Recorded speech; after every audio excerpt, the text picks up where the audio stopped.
네, 궂은 날씨에도 불구하고 이렇게 찾아주셔서 너무 감사드리고요. 네, 오늘 이렇게 찾아주신 자리가 오늘의 귀중한 시간이 될 수 있도록 저희 선생님들 열심히 어머님들께 좋은 정보 전해드리도록 하겠습니다. 네, 시작하겠습니다. 네. 자, 처음에 저는 대치 올림피아드 영재센터 총괄 원장을 맡고 있는 김찬용이라고 합니다. 제가 이제 1부에서 이제 1단계와 관련해서 간단한 개요를 좀 말씀을 드릴 거고요. 그 다음에 이제 두 번째로 저희 과학 선생님 저희 학원에 이제 앞으로 대들보가 되실 저희 네 분 선생님께서 나오셔가지고 각 영역별로 각 학교별 문항들을 좀 분석해주는 시간을 좀 갖도록 하고, 그 다음에 3부에 이제 오동호 원장님과 제가 또 수학에 대해서 각 학교별로 좀 분석을 하고 오늘 설명회를 마치도록 하겠습니다. 자, 1단계 이제 분석입니다. 네. 자, 보시면 아시겠지만, 이제 올해,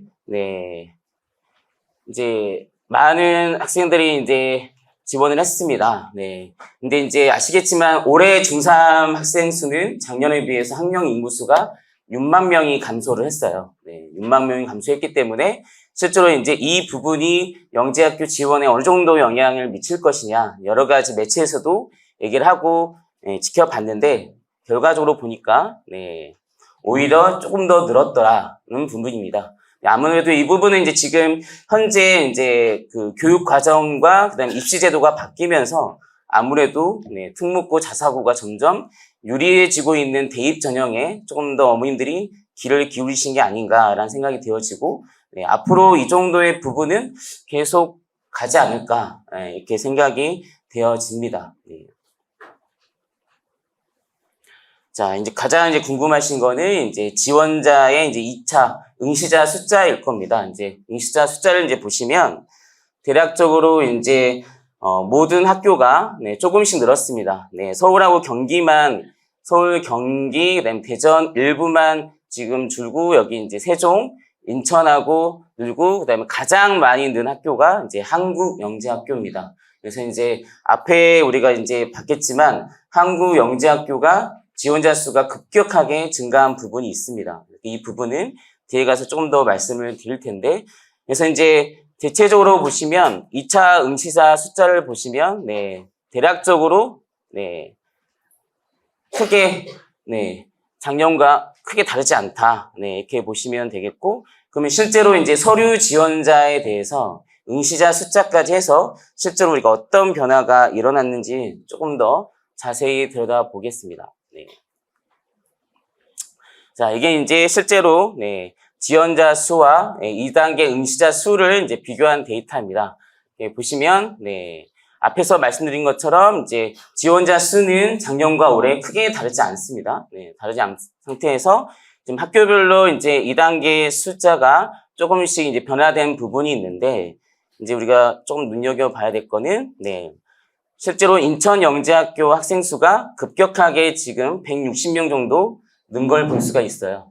그건 보면 작년에 서류 합격이 92%로 모든 영재학교에서 압도적으로 서류 합격이 높았다.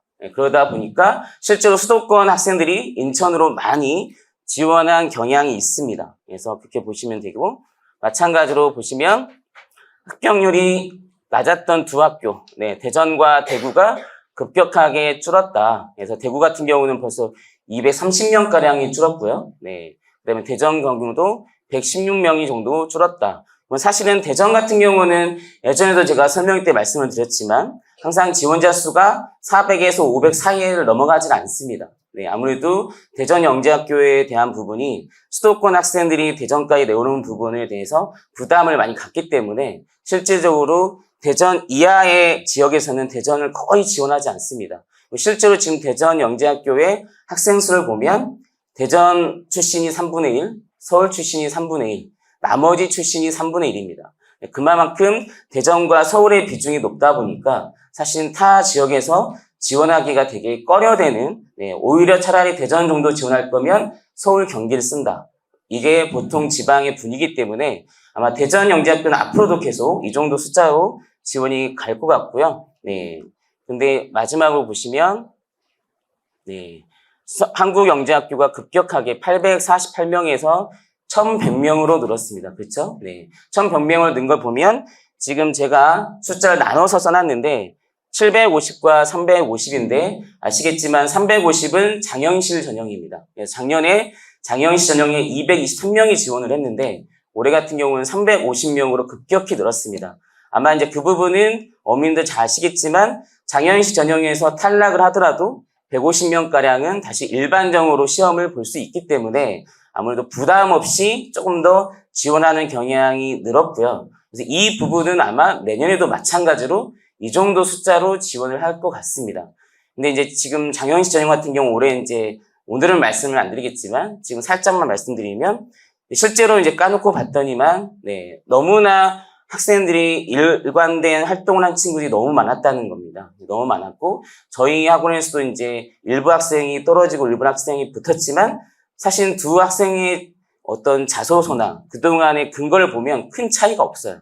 그러니까 아무래도 이거는 화상 면접으로 15분에서 20분가량을 아무래도 면접을 하면서 주관적으로 많은 부분들이 평가가 되지 않았을까 이런 부분이 있고 그 다음에 한 가지 팁을 드리자면 어떻게 보면 자기 영재승 입증 자료 3개 정도를 내는 거에 대해서 약간 인위적이라고 느껴지는 부분들은 가감하게 다 자른 것 같아요. 네. 그래서 실제로 보면은 이제 그동안에 어떻게 보면 탐구 토론대회나 이런 걸 꾸준하게 준비해 오면서 자기의 자료를 만들었던 친구들이 생각보다 일반 전형까지 못 넘어가고 탈락된 친구들이 많습니다. 네, 이런 부분들은 학교 측에서 봤을 때 이거는 학생의 순수한 노력보다는 외부의 도움으로 만들어진 게 아닌가라는 부분이 있는 부분을 조금 많이 걸러졌다라고 보시면 되겠고, 네, 그렇다고 해서 순수하게 된 친구들이 다 또 붙었냐? 또 그러진 않습니다. 그러니까 그런 부분들은 아마 면접을 통해서 학생들을 조금 주관적으로 평가한 게 아닐까, 네, 이렇게 받아지고요. 네, 그럼에도 불구하고 보시면, 네, 2단계 숫자가 750명으로 무지하게 많습니다. 네. 그래서 이제 이 이유는 지금 한국영재학교가 유일하게 네, 지역 인재 선발이 없죠. 네, 그러다 보니까 지금 서울 내지 수도권 비율의 지원자 수가 엄청나게 늘고 있습니다. 네, 실제로 이제 뭐 뒤에 보시면 좀 더 네, 보시면 아시겠지만 네, 서울에서의 본 숫자가 430명이죠. 네, 430명이고 지금 부산에서 시험장에서 보는 시험이 284명이에요. 그러면 이제 사실은 수도권뿐만 아니라 지금 경상도권에서도 상당히 많이 지원하고 있다. 왜냐하면 작년에 네, 이 숫자가 대략 180명 정도였는데 지금 100명이 늘었습니다. 그러니까 그만큼 경상도권에서도 대구영재학교보다는 한국영재학교를 좀 더 지원하는 경향이 높아졌고 수도권도 마찬가지다. 그래서 이 부분은 아무래도 뒤에 이제 선생님들이 말씀을 해주시겠지만 한국영재학교는 지금까지 보면은 본인의 색깔대로 2단계 시험도 치르고 있습니다. 그러니까 본인의 색깔들이 다른 영재학교와 다르다. 우리 영재학교는 우리는 또라이를 추구하고 네, 그다음에 수학과학에 특출난 친구들을 우리는 원한다라는 부분을 계속 강조했기 때문에 아무래도 수학에 집중한 친구들이 네, 조금 더 지원하기가 편한 학교가 한국이 점점 되고 있다라는 부분이 약간 두드러진 실증이 아닐까라는 생각이 되어집니다. 네.